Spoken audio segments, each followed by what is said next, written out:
After much speculation, Cincinnati City Council member Jeff Berding made it official today. He is resigning his seat.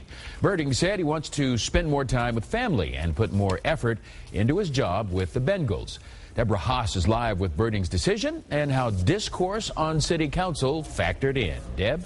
Well, Clyde, you're right. Berding says his family and his job with the Bengals are now his priorities. While he's resigning his seat, he says you'll still see him around working as a volunteer activist trying to get important city issues on the ballot. Today, though, Berding did admit a sigh of relief in putting City Council service behind him.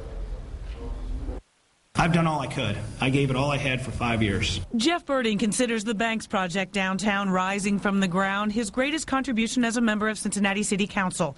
But the frustration of spending countless hours at a job where, if you're not in the majority, you're probably not going to convince others to vote with you is a regret. Well, it's not about thanks and reward. It's just about results. As I've always said, I never worried about the next election.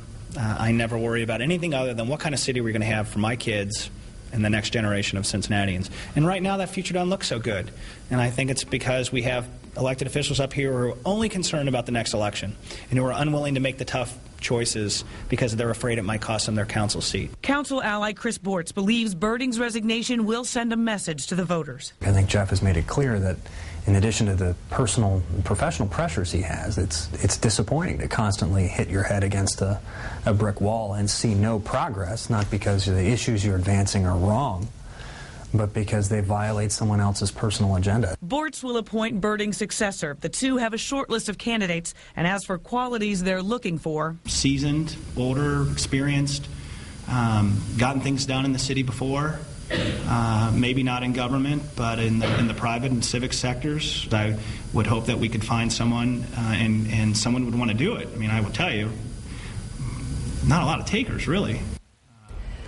Berding remains on council a few more weeks until the city's pension fund vote comes up. He said that's very important to him and he wants to see it out through then. Then, of course, he will be full-time with the Bengals, trying to fill those seats and suites at the stadium. Interestingly, today at the news conference, Berding thanked everyone on City Council, even people with whom he has disagreed over time, everyone except Mayor Mark Mallory.